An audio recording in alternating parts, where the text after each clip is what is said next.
जय जगन्नाथ। हर हर महादेव शिव शंभु। जय माँ दक्षिण काली। मुझे गोटे चाणक्य श्लोकटे कहूँ।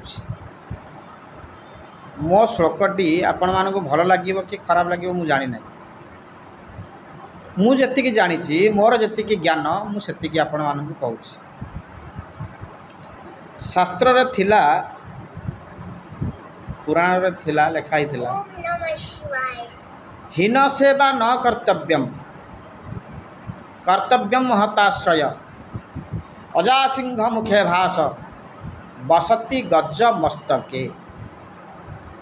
यार अर्थ है हीन सेवा न कर्तव्यम। आपण माने केबे भी हीन सेवा करिवे नाही। कर्तव्य महताश्रय आपण आपण कर्तव्य करंतु निश्चय जने ना जने महत लोक आपण को मिलिबे।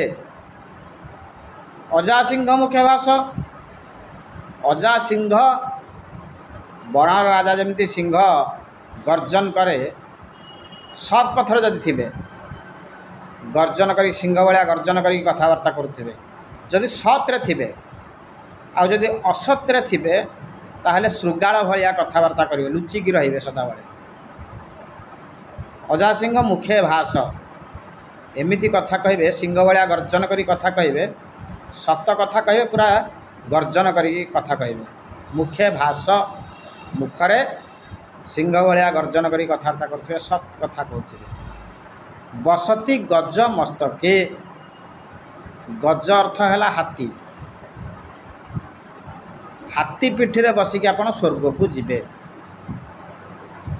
कौन कौन करिवे ना हीन कार्य केबे करिवे नाही। महत लोकर आश्रय नेबे सिंह भली कथबार्ता करिवे।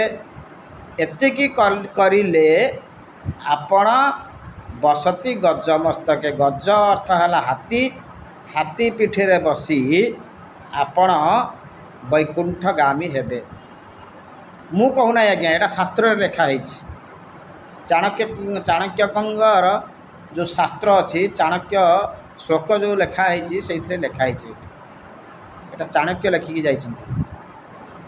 तेणु यही श्लोकटी आपन को केमिति लगुच जदि भल लगुच तो आपण मते भल बोली कहिबे।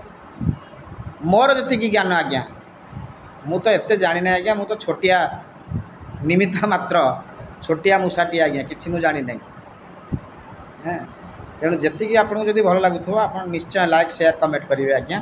जय जगन्नाथ। जगतर मंगल हो संसार मंगल हो समस्त को जगन्नाथ महाप्रभु माँ दक्षिण काली हर हर शंभु मंगल रखंतु। जय शिव शंभु। जय माँ दक्षिण काली।